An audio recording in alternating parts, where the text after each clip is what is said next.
This is the Veterinary Project Podcast, episode 00M.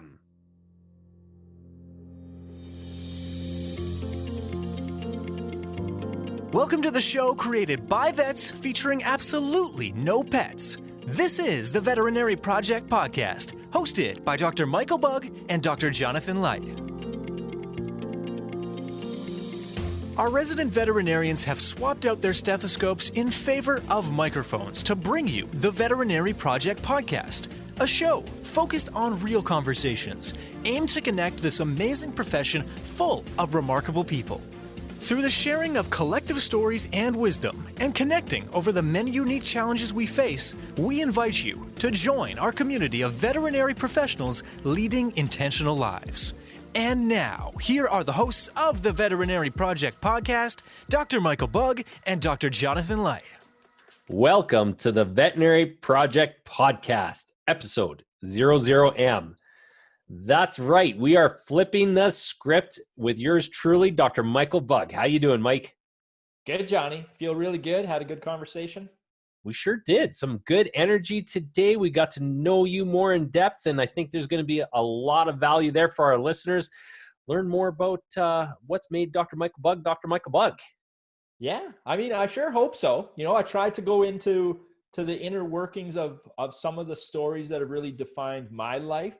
And really the goal is, as we work through this project, for any of the listeners that want to go back, jump into these episodes, and just get a better sense of where each of us are coming from, you know, as we're interviewing various guests. So I hope there's value for people. I think there really was, and I'm looking forward for them to be able to get right into it. So without further ado, yours truly, Dr. Michael Bugg, in episode 00M. Enjoy. Mike, we're now flipping the script. It's on you today. Right on, Johnny. I look forward to it. Excellent. So for all our listeners out there and those that don't know Dr. Michael Bugg, let's go back to the early days to start with. Tell me a little bit about growing up, where you grew up. What did childhood look like for Dr. Michael Bugg? All righty. Well, I grew up on a farm in Western Saskatchewan, Canada. I was a mixed farm, so grain and cattle, mostly beef cattle is what we were kind of into.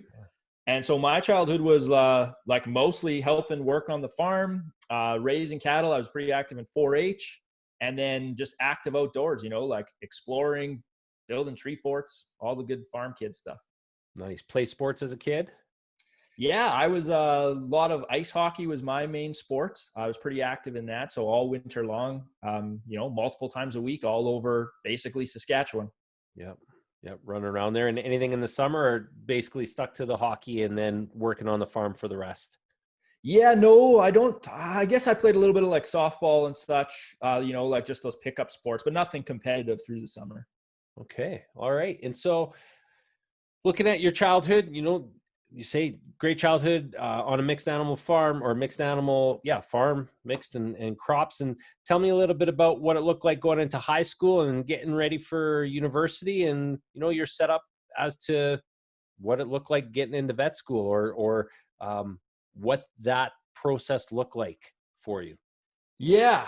Well, I mean, this can be quite a can of worms in my situation, Johnny. So I would say from what I've seen talking to other veterinarians, my background story is quite a bit different than most. So I definitely did not grow up as a little kid sort of dreaming of being a veterinarian forever, right? Like that wasn't kind of my like hopes and dreams. It was something that I thought was cool, and certainly like the vet would come out and do C-sections on the farm, and I always like, even if it was the middle of the night, I'd get up and go out and see it because I thought it was interesting. Yep. But that wasn't like my hopes and aspirations. To be honest, I had no clue what I wanted to do. Okay. As I was growing up. And was your high, I'll jump in there for a second. Was your high school or was it a K-12? Was it all in one school from a size standpoint? So I went to the smallest school in the world from kindergarten to grade 9. And then from grade 10, 11, 12, I went to like the closest city nearby, which was still pretty small for high school. And did it have industrial arts or other options that you could gain experience and try and get a breath of what you may want to do post high school? Yeah, like I took like I remember taking mechanics, which is the reason I'm laughing is because I am not mechanical, I'm not handy, and I hated it. But like those opportunities to explore those things were there. Okay. Yeah. So then at that standpoint, tell the listeners a little bit more about what went into the thinking and understanding. You know, pre-interview here, you had discussion, you know, that you looked up to your dad, to your brother, you know, people in your family hadn't gone to university, and here now is Dr. Michael Bugg with us right now. What does that look like? Yeah. So I gotta take you on a bit of a journey and a bit of a story to fully explain this one. So growing up, like you said, I looked up to like my dad, my brother, you know, neither of them had gone to university, and previous to like 1995, and the reason I'm being specific with the year will make sense here soon. I really didn't like care about school. I didn't really give a shit about school. And I just kind of did my thing and wasn't really worried about my marks. And then in the summer, July 13th, 1995, my sister was in like a very, very serious car accident. So in 1995, I'm 10 years old. And, you know, it's interesting when I look back and reflect on all of this stuff, it really didn't, like the gravity of the situation didn't make sense to me at that age, right? Like I was just sort of being swept along in it, but I didn't fully understand it. So all I knew was my sister has been really hurt in a car accident, and our whole family kind of gets swept away. Like our whole life really explodes at that point. And we end up going to Saskatoon, which is kind of like the big city in Saskatchewan where the big hospitals are. Which was about an hour and a half, 2-hour drive, correct? Yeah, absolutely. From our farm. And, you know, like being naive, you think this is going to be like a TV show where she's been in a car accident, but 2 weeks or so from now, she'll be walking out of there and on we go with our normal life. And that was absolutely not the case. So, you know, I don't want to like go too deep and too down that rabbit hole, but basically she had like a massive head injury.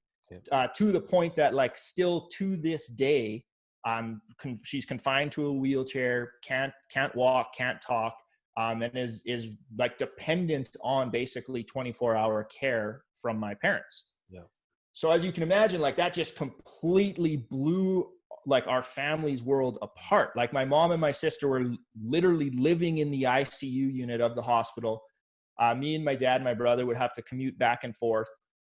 And then where I'm going with this story is without even realizing it, when I came back to school in the fall of 1995, I all of a sudden became an academic superstar. And you were only what, grade 4 at that point? You know, I honestly don't remember what grade that is. I know I was 10 years old. I think that's grade 6, but I honestly can't remember. Okay. And you know, and it makes sense because my sister had always done like very, very well in school, right? Like she was the straight A+ student. She was destined to go to university, right? Like before her accident had happened, she had it already all mapped out, right? Like she was going to be a chartered accountant. She had it all, her plan all set. And without me really realizing it, when I came back following her accident, I kind of like assumed that role in the family. And so I was like skipped ahead a grade. In grade 7, I skipped into high school. I mean, high school, I did like exceptionally well. And I'm not like, I always worry when I'm telling this story because I'm not at all trying to say this in a like, hey, look at me, I got good grades. Oh, don't worry, we'll get to that point later on. Because that's totally not how I like feel or am. I was completely unaware of it, like in the moment, that I was probably doing all of this to like fill that void that was created in our family. Yeah. Right. And so, I mean, through high school, I kind of ripped through, had really, really high marks.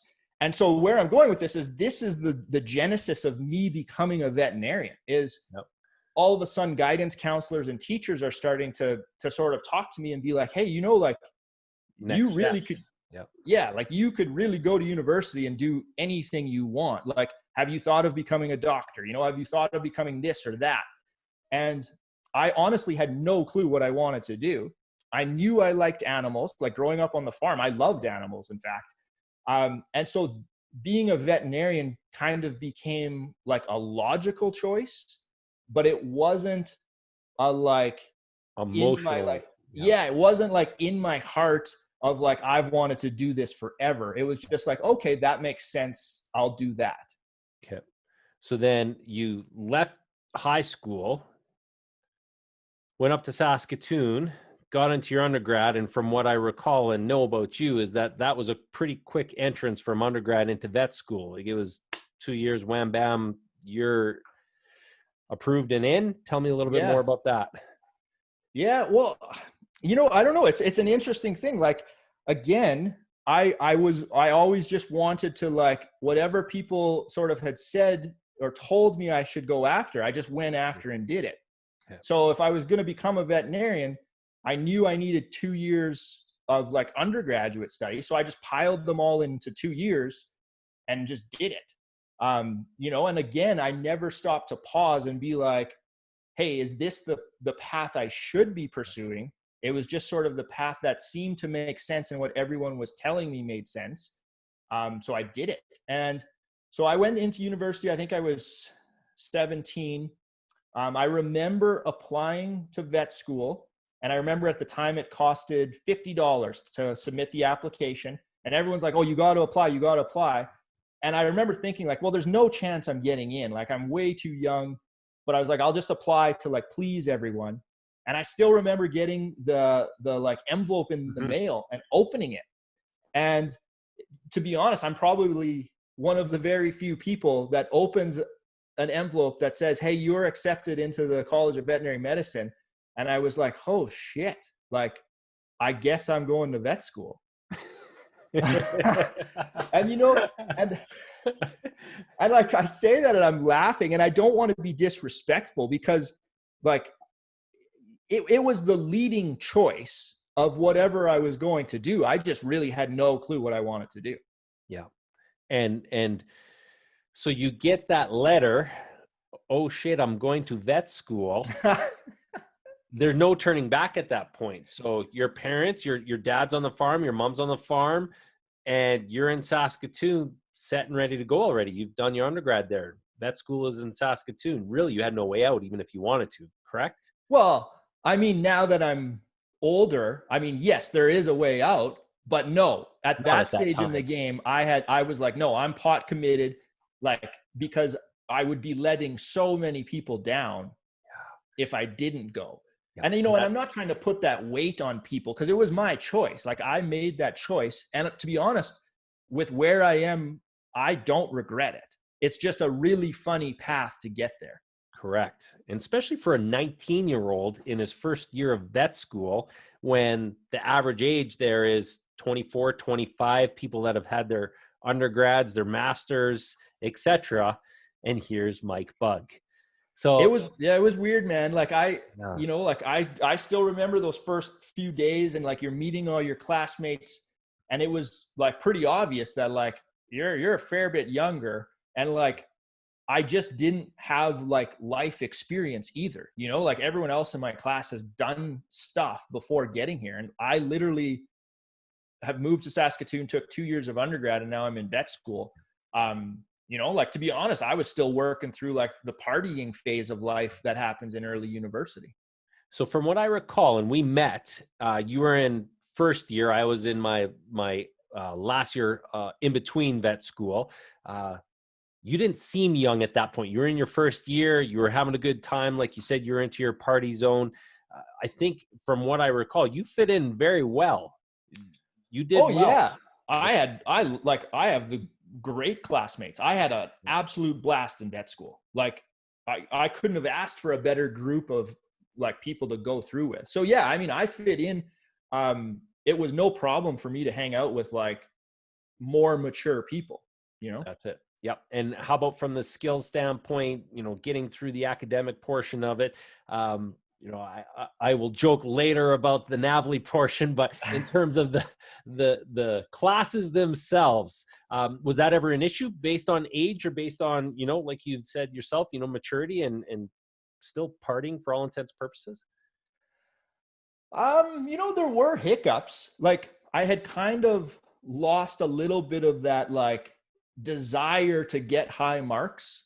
Okay. Like actually, to be honest, that completely went away. Like, in high school, I was obsessed with like getting 100 on everything. If I made a mistake on anything, it killed me. And okay. Getting into vet school, I don't know if I intentionally let go of that, but like I was kind of more of the opinion of like, okay, I just need to pass. Like, I just need to get through this. So I'm trying to remember. I know I failed a test. I can't even remember what it was, if it was an anatomy midterm or something. And I remember like failing a test and being like, I don't fail tests. And that was kind of devastating, but it still didn't make me like change my habits of like, okay, I should study more. I just was like, okay, I have to study a tiny bit more. But I was still more focused on kind of socializing and having fun. Looking back at it now, 12 years later, after graduating in 2008, do you feel that approach in vet school hindered your veterinary career? Not at all. Absolutely. Like for me, and I can't speak for everyone. No, I'm asking you specifically. Yep. If I had to do it again, I would socialize more. Like, you were the place. If we're talking different socializing venues, Bugg's house became one of our most common places. And that's not just me or a small group of people. That was a large swath of our different classes. So I find that surprising. Yeah. I mean, because it's the relationships you form that are the most impactful. Like no one knows what their marks were or how they academically performed, or at least I don't, that doesn't cross my mind. What I mean by that is like, I had my group of friends that we were like great friends. I wish I would have branched out more and like got involved in other groups that like maybe weren't like perfectly my interest, like alignment, but just to check them out, like there's so many diverse people in veterinary school. And there's so much you can learn from them. So I wish I would have like had a wider net.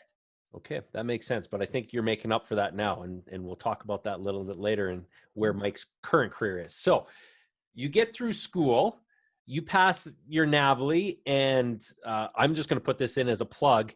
Mike and I were pretty good buds third and fourth year of school, and he was a year ahead of me. And I'm just going to put this out here that we would go to the gym together, and I would ask how he was doing for his studying for NAVLE. And I remember specific situation of being in the gym, doing a bench press, and Mike hadn't even started studying for his NAVLE. And it was about a month before the NAVLE was to happen. It was just right there.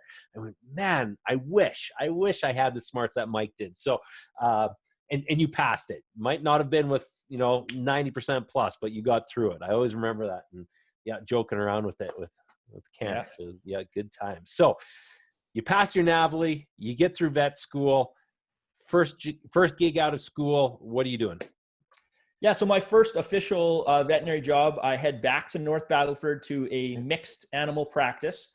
And this was the practice that I had done like all my volunteering through, like in high school. That's where I volunteered. I had a summer job with them. I think it was my third year. I was a summer student with them. Like Tom, the sort of lead veterinarian there is unquestionably like one of my greatest mentors of my life, both in terms of like just being a good person, but also in being a veterinarian.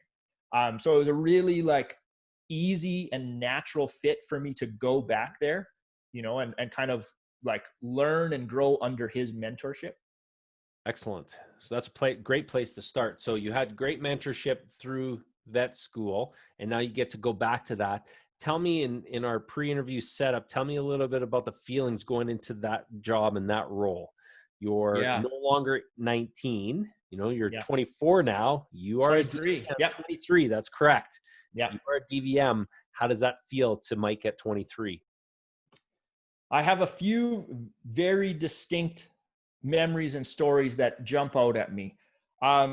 So I should maybe like set a little tiny bit more of background to this. Okay. Back when I was growing up on the farm, as a kid, when I would go to school, I would load up my backpack with corn and pumpkins and take them to school and sell them to the teachers and anyone else in town, right? Like it's a small town, so word gets out, and that was the drop-off point. I would use the school bus to kind of like haul and my merchandise back and forth and sell that. So you were the small town hustler is what I'm hearing. I guess. So I always had this like entrepreneurial spirit, right? I didn't really know that that's what it was called at the time, but like I had that in me.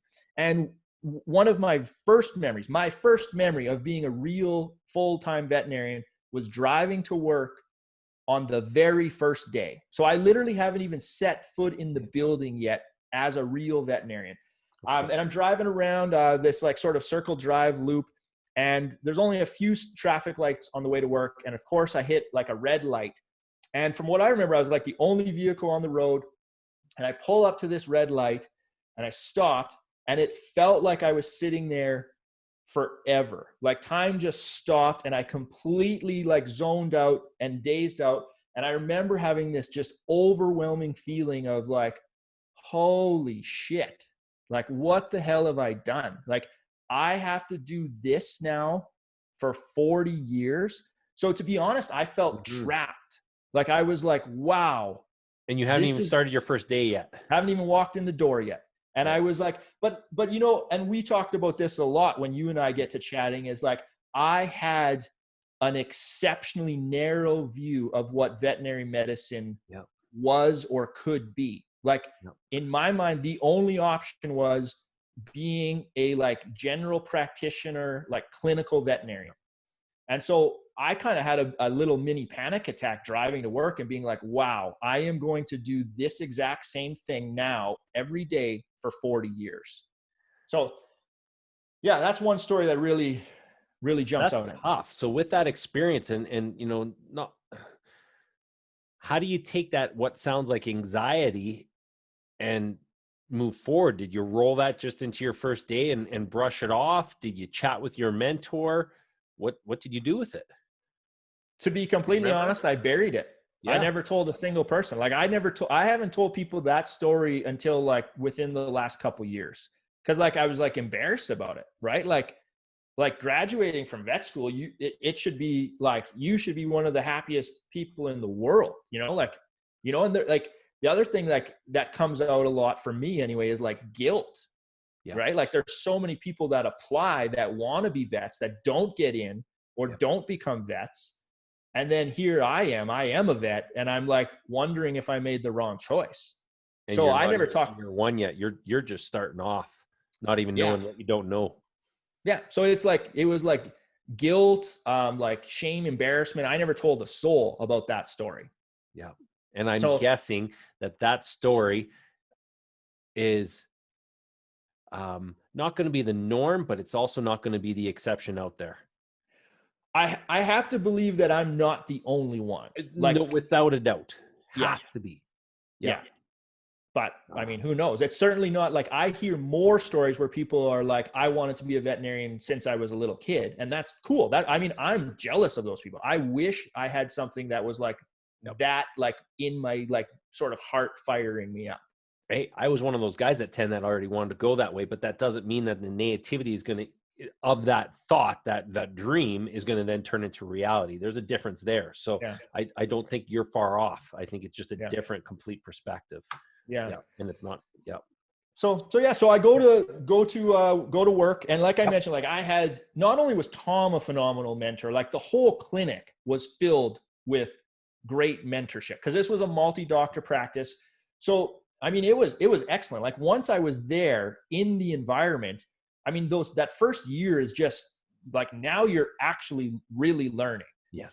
So I didn't really take time to stop and think about all these other things. I was just like, okay, now I have to like become a veterinarian and learn these skills. And I really did enjoy it. Like, I love the fact that like every day is different. Like you don't know what's coming through the door as much as mixed animal practice, right? Like oh man, the gamut.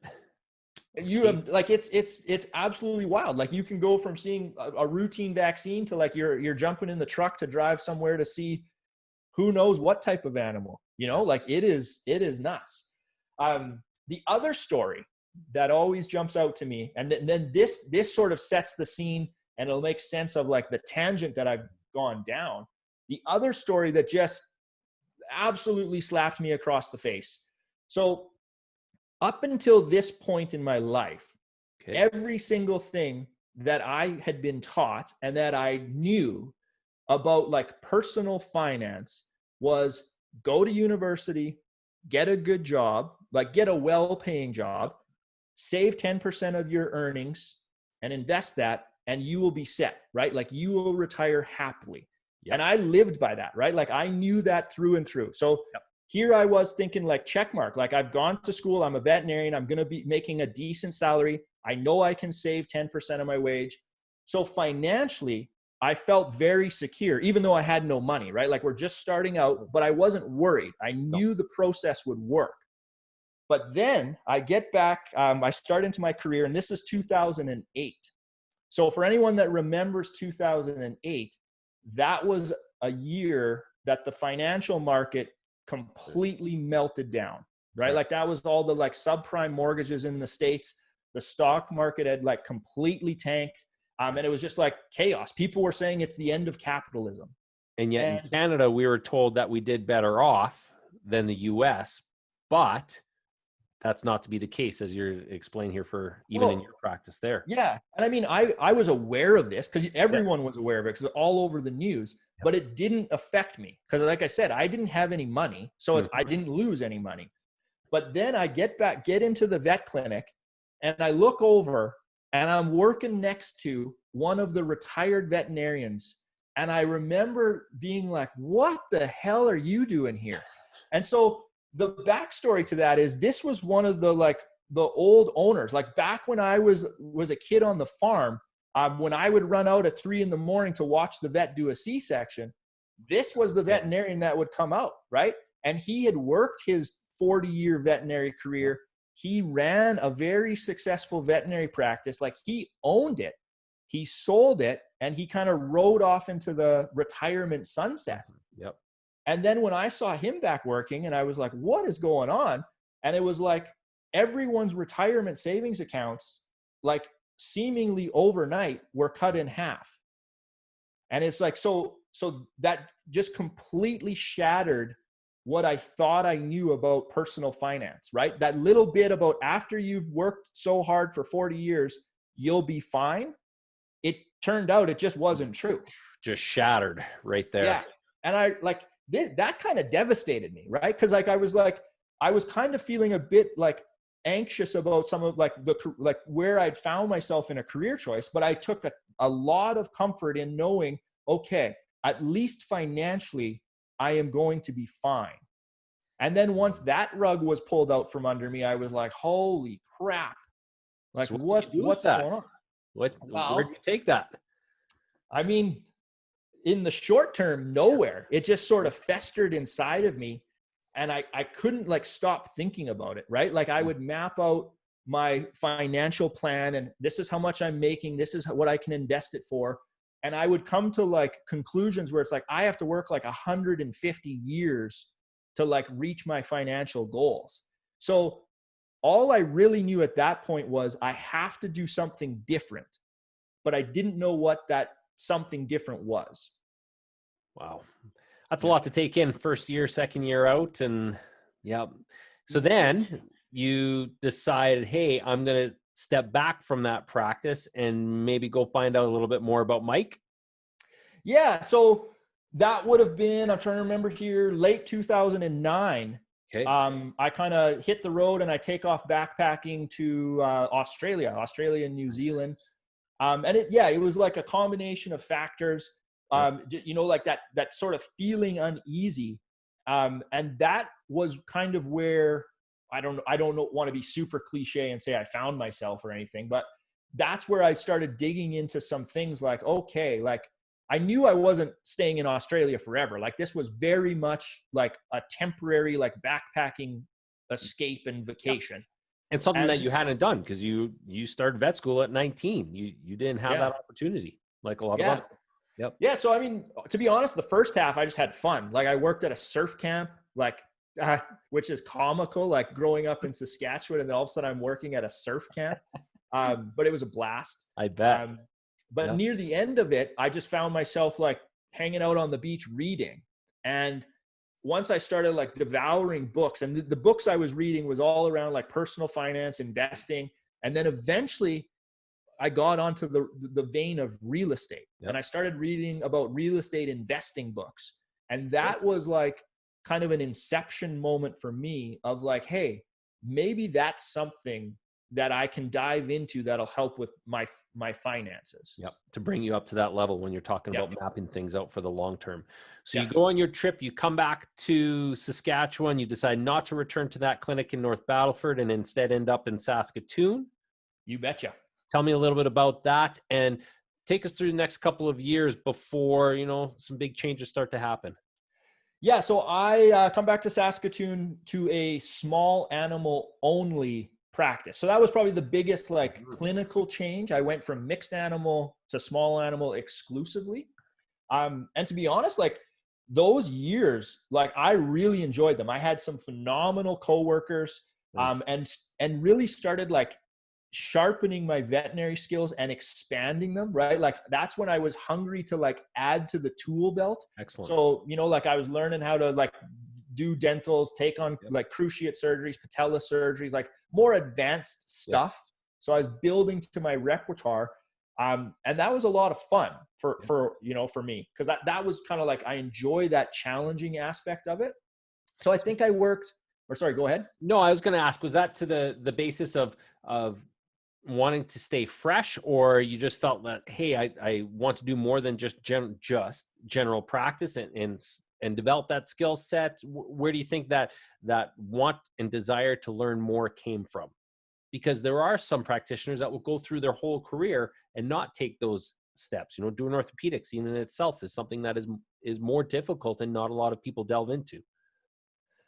To be honest, I don't know. It just was a challenge, like, and it was one of my classmates, Jordan, who I'm sure we'll have on as a guest sometime.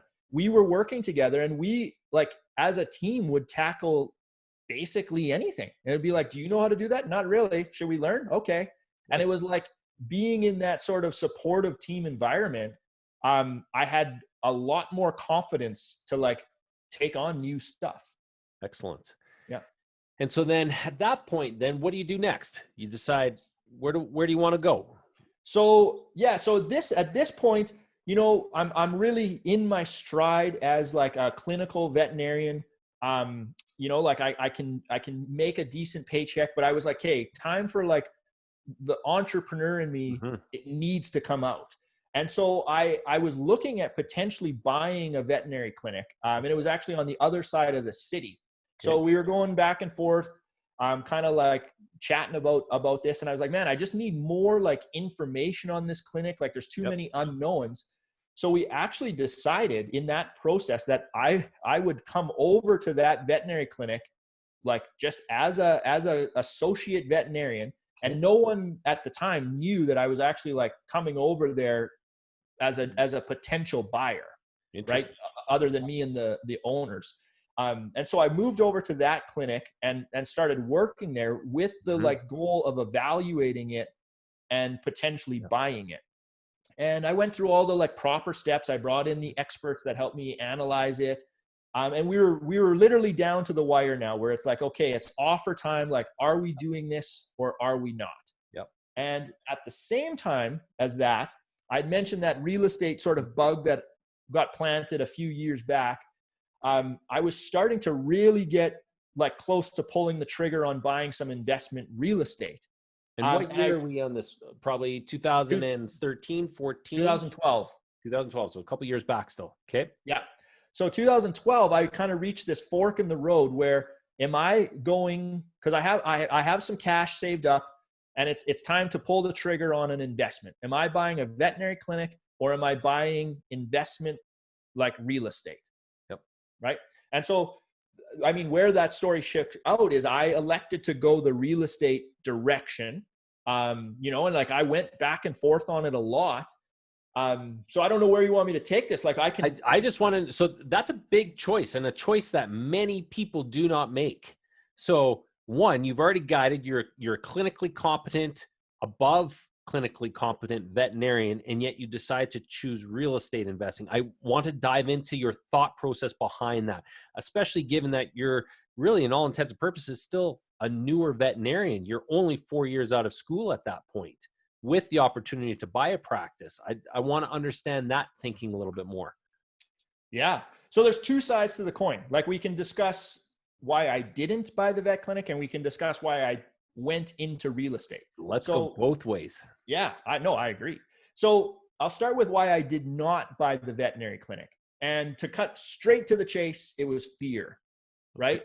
Like, when I was sitting there, and for me specifically, it was the fear of managing all of the employees.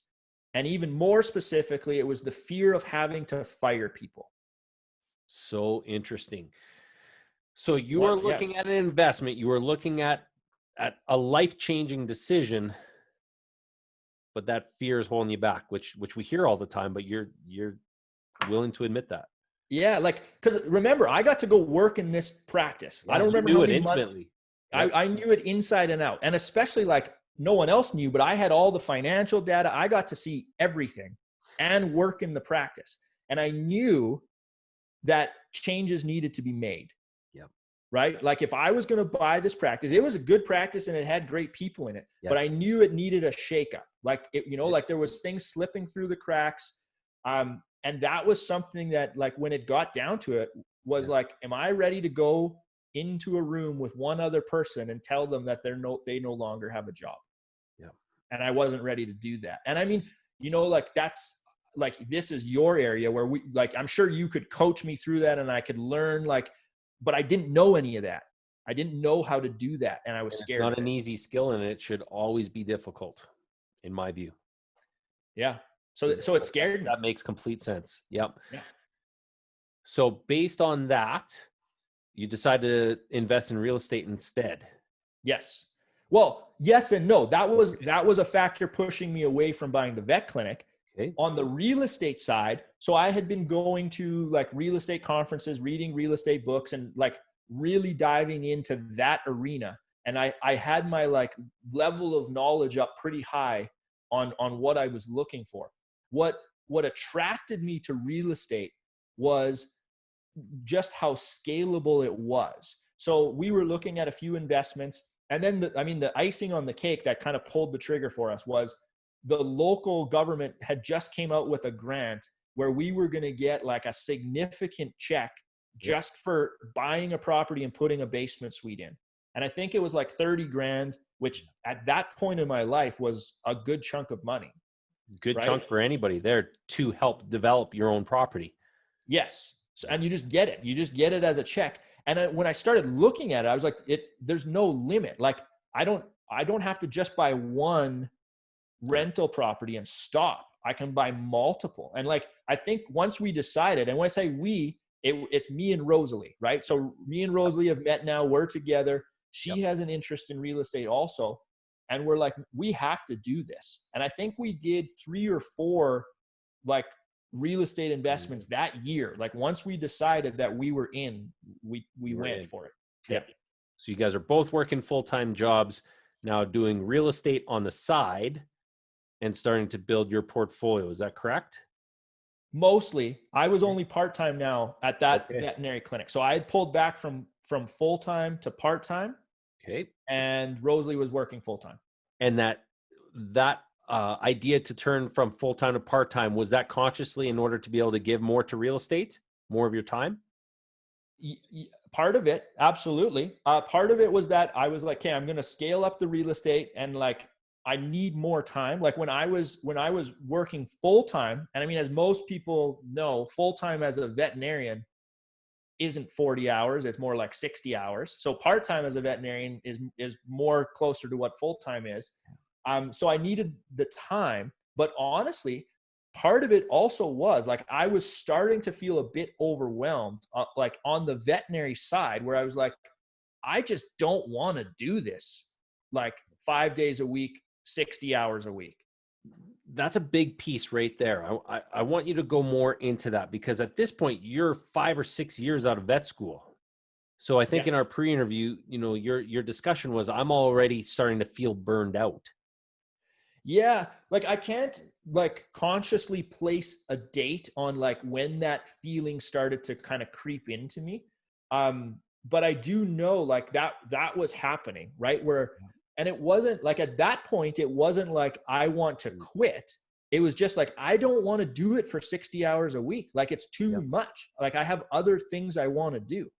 So when you scaled from that full-time to part-time, did you feel that that was meeting your needs? And was that also meeting everybody else's needs? It's not often that you get a full-time vet scaling down to part-time role in your position.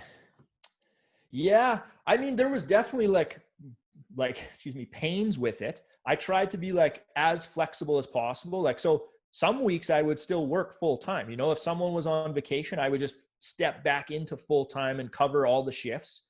Okay. But when things were running smoothly and as normal as they could, I would try to work part time. Okay. And still meet the needs and then do your real estate and everything else that comes with that. Yeah. And somewhere in there, I don't remember what year, but somewhere in that, I switched over from salary to production. Okay. Right. And so like for me, it was always like a little bit of a game of like, when I'm at the vet clinic, I am going to pack my schedule. And like, I would rather work long days and then take a day off, So I was trying to keep my income at the same level, but having to go into the vet clinic less days. And in an employer's view, you are like the epitome of an amazing employee who wants to work hard, produce, see as many clients in as short time period as possible. That must have been difficult for you and your employer at the same point, because they want you to keep going. Yeah, I mean, luckily they were pretty like flexible with it. Like I didn't get grief about wanting to be part-time. That's excellent. So then there's another comment that comes up a little bit later, in terms of you're doing all of this work and yet you're becoming miserable Mike. Oh, I didn't know where you were going with this. Oh, that's where I'm going. Who is miserable Mike, and why would Rosalie think of you as miserable Mike? Because I think this plays off into the inevitability of where you ended up. Yeah, so you jumped ahead, which is great. So to sort of set the scene for everyone listening, we were in about 2012, and then now we've jumped forward to say, I don't remember, 2014, 15, 16, somewhere in there. Yep. And it was literally just that the growing of like before it was simply, I don't want to do this 60 hours a week. Add a few more years onto that. And to be honest, I started to have like all of those like feelings of burnout, right? Like probably like a bit depressed. Well, you know what? I just never went and saw anyone about it to like officially be like, yes, you have some depression. Bringing a lot of the like work home with me, and Rosalie and I were talking about this, like recently saying like, hey, Jonny's going to be interviewing me. And she said, do you remember like when you would wake up in the morning, like Monday morning to go to work, it was like, don't talk to me, right? Like, I have no energy to talk to you.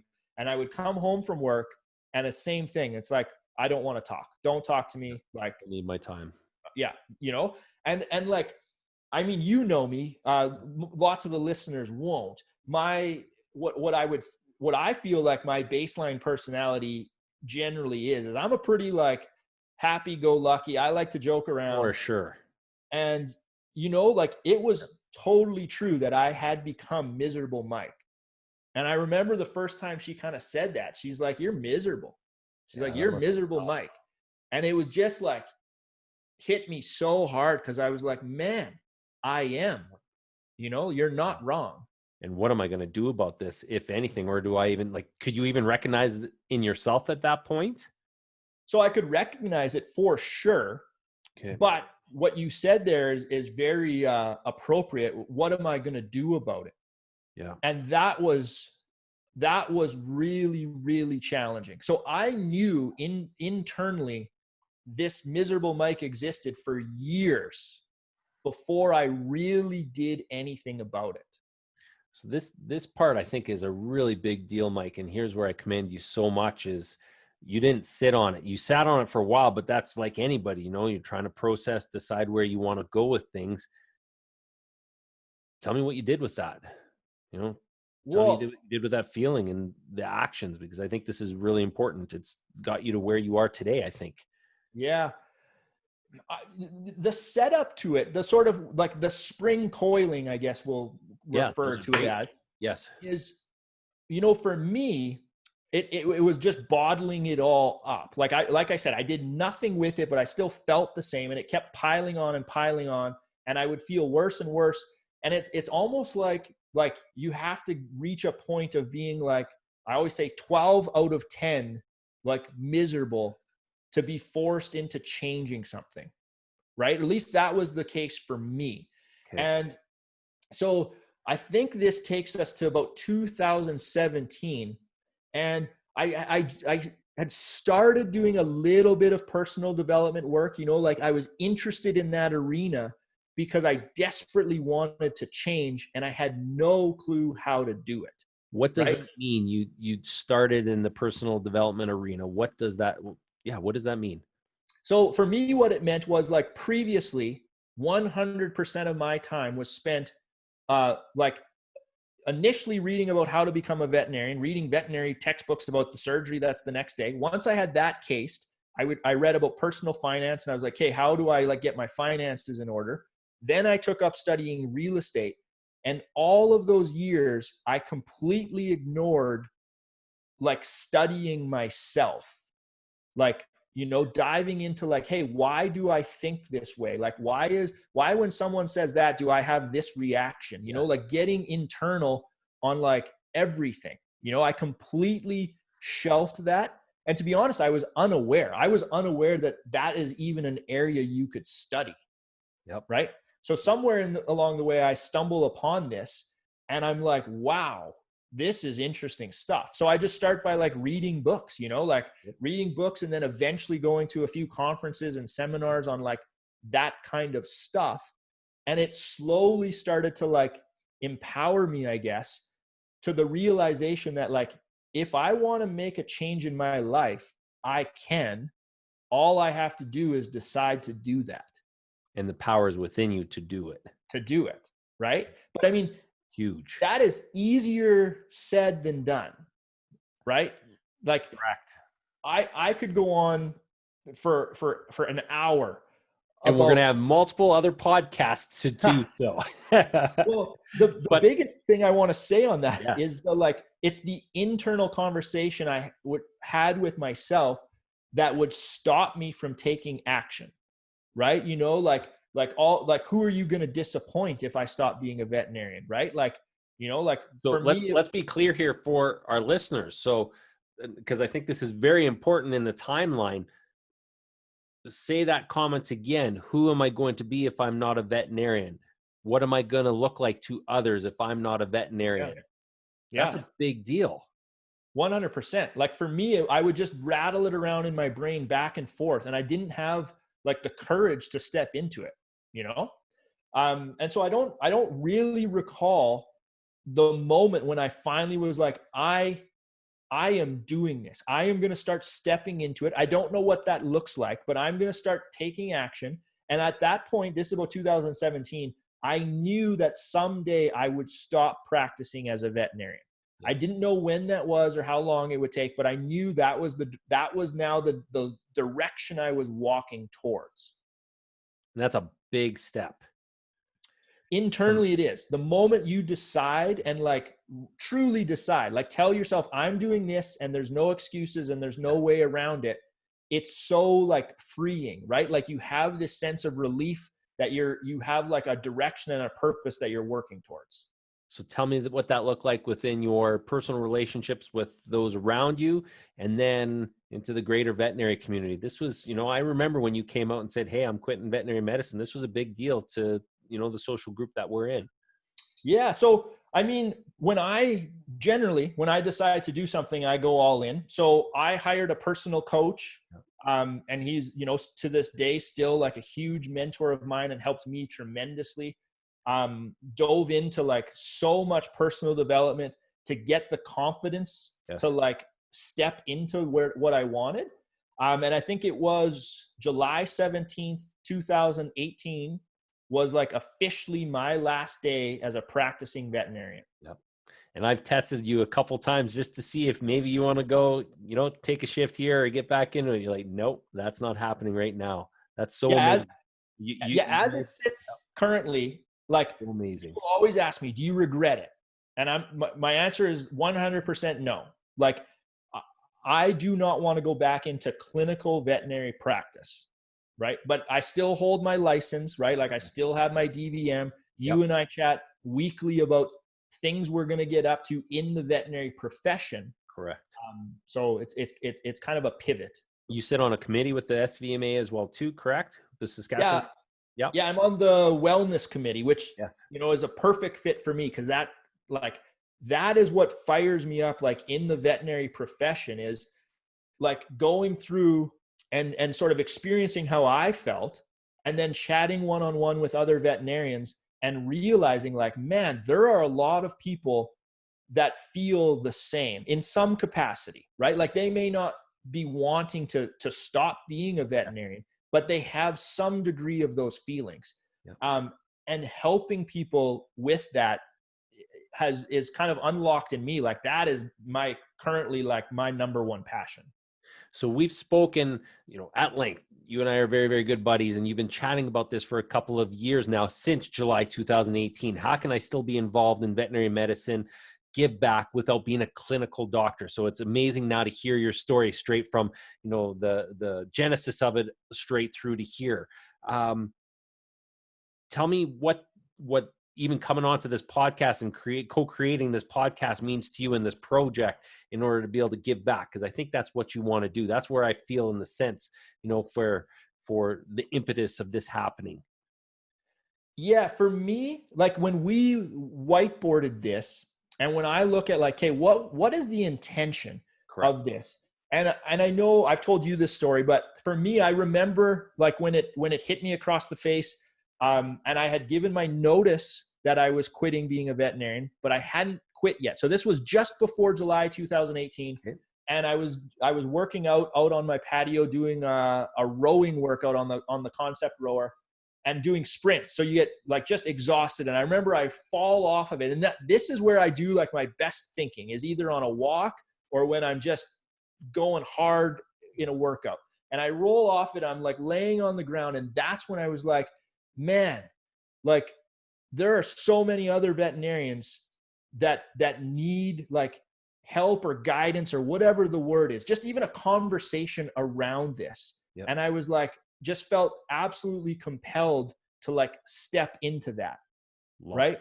And that, I know I've told you that story. That's when I was like, I will do something in this arena. I kind of put it on the back burner for about a year. Cause I was like, I got to get my own shit together. Yep. But that's when I knew. Right. Yeah. And so stepping into this, like you and I have talked about, like, what's the purpose of this? And honestly, my goal is to just help veterinarians improve their life. And I know that's broad, but that's the point. It can be in any area, right? It can be financial. It can be personal development. It can be anything. You know, if they can live a more fulfilling and purposeful life, that's a win. That's my goal. Yep. And therefore we all win as a industry together. That's fantastic. Absolutely. Yeah. So we're coming towards the end of this, interview segment. What does life look like for Mike in spring 2020? What's a day in the life of Mike look like now? Oh man. For me, I'm loving it. I still say when people ask me about like kind of leaving the career and the day-to-day, I can't believe that people get to live this way. Like I truly still can't. Every day when I wake up, I'm still just blown away. So my days, I'm very active in real estate investing. That is my main business. Like that's where I make like money for our family. Yep. So I like basically buy, fix up, and rent apartment buildings. What's really cool for me is I spend my mornings playing with our daughter. So we have like a 7-month-old, Riley. And so I'm dad in the mornings, and like we just hang out and play, and it's a blast. And then where things are headed, I don't really know, and I'm really excited about that. So, I mean, you and I have chatted about like veterinary stuff, getting into clinic ownership. Real estate is going to always be a huge part of my life. So I'm going to keep growing our portfolio, both in apartments, and maybe someday even into owning like commercial buildings that veterinary clinics are in.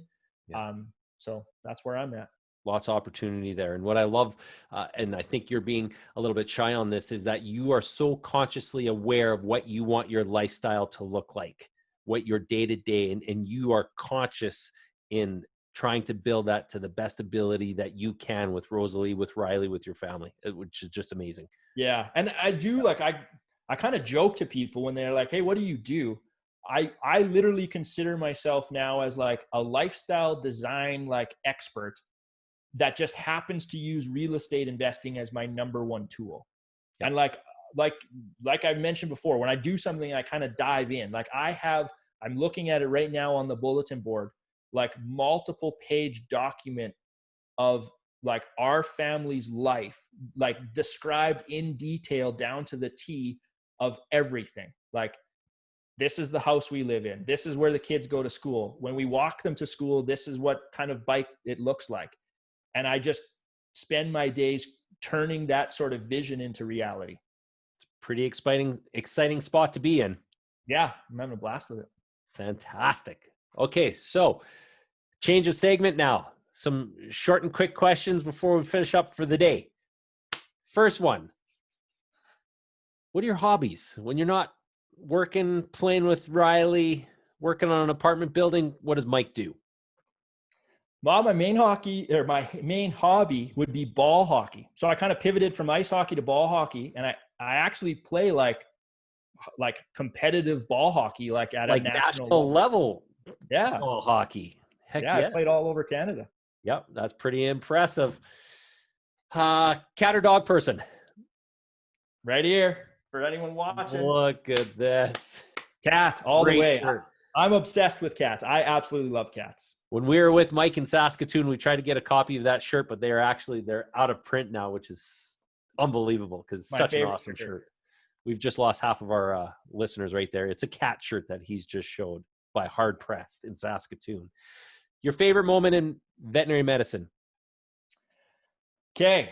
This is easy for me. My favorite moment in veterinary medicine is when you have a dog in for a surgery, either a day surgery or overnight, and you bring them back up front, and that very first moment when they catch a glimpse of their owner and they absolutely lose their mind.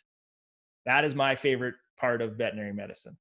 You described it very well. Oh, I can. And you know what's funny is like when I think back to when I was a kid, I remember picking up our like dog that we had left overnight at the vet clinic. We went in the next day to pick her up from her spay, and I can still see her and hear her just so excited to see us. And and then I would always make sure I was up front for the discharge of like overnight cases, because like it's just so fun. Everyone's so happy. Yeah, just heartful right there. Oh yeah, it's the best. Excellent. Any parting words of wisdom for the listeners, for people out there that may want to know more about Mike, or what you want people to hear? Oh man, parting words of wisdom. For me, I would say it's to dive in to what you yourself truly want, and realize like that it's within your capacity to go after it. And there will be there could be a lot of roadblocks, and there will be challenges, and there will be naysayers, and there'll be voices, and none of that matters, right? You have to be true to yourself and go after what really speaks to you. Thank you for listening to the Veterinary Project Podcast. As a recap on behalf of our hosts, the Veterinary Project Podcast will be releasing new episodes weekly, so be sure to tune in as we bring you more conversations aimed at helping you enjoy a life well lived. If you enjoyed what you heard on the show and you want to stay in the know, please like, love, and or subscribe to the podcast on the listening platform of your choosing, as we're available on all the usual suspects. If you know of others that may benefit from these conversations, we'd love it if you please share the show with them, as this will help us grow our community to reach more and more veterinary professionals. Speaking of which, if you are a veterinary professional and would like to get connected with more like-minded individuals who are joining us on this journey, please send an email to the Veterinary Project Podcast at gmail.com, and we'll invite you to be a part of our private Facebook group. General feedback, requests for information, or perhaps requests to be a guest on the show can also be sent to the Veterinary Project Podcast at gmail.com. Dr. Michael Bugg and Dr. Jonathan Leicht, thank you for listening to the show, and we'll catch you again next week for another episode of the Veterinary Project Podcast. Bye for now.